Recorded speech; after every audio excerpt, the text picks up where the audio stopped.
네, 오늘 장 선전략 시간입니다. 우리 증시는 어제 코스피, 코스닥 양시장 모두 다 각각 1%, 2% 이상의 강세를 보여주면서 선방하는 모습이었습니다. 코스피도 아직까지 1900선 잘 지지해주고 있는데요.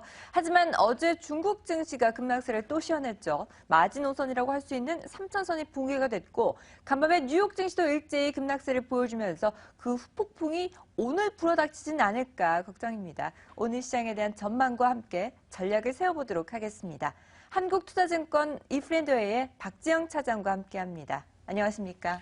안녕하십니까?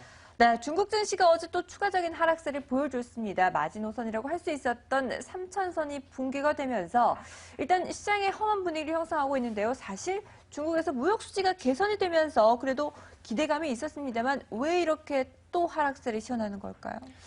일단 뭐 시장이 불안한 감이 굉장히 불안한 것들이 굉장히 심리적으로 압박을 하고 있는 것 같습니다. 네. 어제 시장에서 이제 지표가 굉장히 좋게 나와서 상승 출발을 했지만 블룸버그에서 몇몇 전문가들이 이 뭐 시장이 개선된 것을 믿을 수 없다. 대홍콩 수출이 큰 폭으로 증가하면서 3년 만에 가장 큰 지표를 발표를 했는데 이 수출입 증가가 가짜 성장 때문인 것으로 보인다라고 주장을 하면서 시장이 장 후반에 좀 밀리는 모습을 보였거든요. 아무래도 이제 중국이 공산국가니까 과거에 이제 정부에서 발표하는 지표들이 몇몇 이렇게 좀 마사지하는 경우가 좀 있었거든요. 이런 네. 것들이 의구심을 좀 더 뭐 조금씩 좋아지는 거였으면 중국이 개선되고 있구나라고 볼 수 있겠지만 지금 경제 상황도 이렇게 좋지 않은 상황에서 갑작스럽게 늘어났거든요. 이런 부분이 시장에 좀 의구심을 키우는 요인으로 작용을 하지 않았나 생각을 해볼 수 있을 것 같습니다. 네, 지표에 대한 신뢰도가 다소 떨어지면서 시장에 대한 의구심을 키웠습니다. 그러면서 상승분을 오전장에서 모두 다 반납하는 모습이 어제 중국 증시에서 확인이 됐는데요.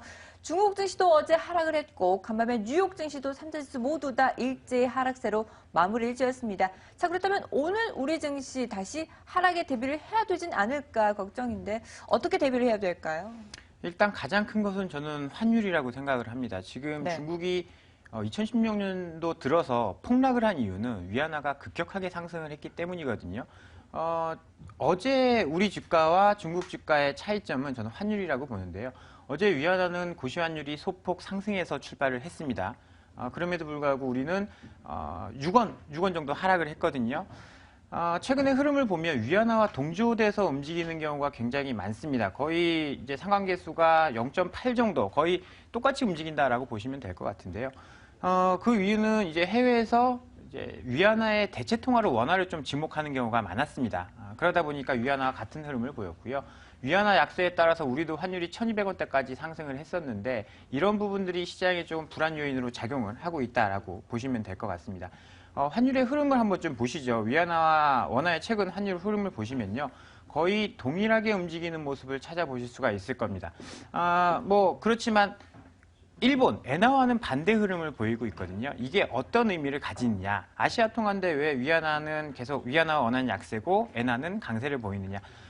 그 이유는 안전자산 선호 현상에 있다라고 보시면 될 것 같습니다. 원화와 위안화보다는 엔화가 상대적으로 아시아에서 안전자산이거든요. 그러면 위안화와 원화 쪽에서 엔화 쪽으로 조금 이동하고 있다라고 보시면 될 것 같은데요. 이런 흐름은 외국인 수급에서 굉장히 악영향을 미칠 수가 있습니다. 지금 원달러가 1,200원까지 올라가면요. 외국인은 환에서 계속 손실이 나거든요. 그러면 주식을 어떻게 보면 계속 좀 팔게 되는 영향으로 좀 볼 수 있기 때문에 이런 뭐 장 10시 반에 중국 시장 개장하는 것을 좀 보셔야 할 것 같고요. 위안화 고시가 어떻게 나오는지 체크한 다음에 주식시장 접근을 하시는 게 좋을 것 같다라는 의견 드려보도록 하겠습니다. 네, 말씀하신 것처럼 환율의 방향성도 상당히 우리 증시에 큰 영향을 미치고 있습니다. 유가도 빼둘 수가 없는데요. 유가가 추세적으로 하락에는 변함이 없는 것으로 보입니다. 간밤에 WTI가 8거래일 만에 반등에 성공을 했지만 브렌트유는 또 장중에 30달러 선을 하회하는 모습을 나타내기도 했었는데요. 자, 일단 저유가가 계속 진행이 된다면 수혜를 입을 만한 업종도 분명히 찾아볼 수 있을 것 같습니다. 항공주를 빼놓을 수가 없을 텐데요. 중국의 춘제도 이미 대기 중인 상태입니다. 업종별로 대비를 잘 해야 될 텐데 어떻게 보시나요? 첫 번째로 이제 유가는 굉장히 항공주의 중요한 요인입니다. 원가에서 네. 한 40% 이상을 차지를 하기 때문에 제트유가 유가가 떨어지면 이제 이익이 개선이 될 수 있을 것으로 봅니다. 하지만 문제는 다른 곳에 있는데요. 유가만 하락하는 게 아니라 여러 가지가 다 같이 하락을 하고 있습니다. 지금 4분기에 항공사들이 사람만 실어 나르지 않아요. 화물을 실어 나르기 때문에 화물 운송 실적이 굉장히 안 좋아질 것으로 보고 있기 때문에 4분기 실적을 기대할 수 없는 상황입니다. 거기다 환율까지 올라가면서 아무래도 해외여행을 계획하고 계신 분들은 환율이 원달러가 1,000원대일 때랑 1,200원대일 때랑 나가서 쓰는 돈이 다르거든요. 그래서 조금 여행 수요에도 조금 영향을 미칠 수 있다라고 보고요. 그리고 이제 항공사들은 비행기를 자기 현금 주고 사지 않습니다. 부채를 일으켜서 사는데 그 부채가 대부분 이제 달러로 조달한 부채이기 때문에 지금 환율이 이렇게 올라가면 이익이 좋게 나올 수 영업이익은 좋게 나오더라도 순이익이 환차손 때문에 순이익이 좀 안 좋게 나올 가능성이 굉장히 큽니다. 이런 점들을 감안을 해 봤을 때는 지금 항공주에 대한 의견 그렇게 좋게 드릴 수는 없는 상황이고요. 일단 가격이 싸다는 메리트는 있지만 눈높이는 좀 낮춰야 되지 않나라는 의견 드려보도록 하겠습니다. 네. 화물에 대한 수요가 부진한 모습이고 환율에 따라서 이런 호재들을 어느 정도 희석시키는 부분들이 있으니까요. 여러 요인들 잘 살펴보셔서 전략을 세우셔야겠습니다.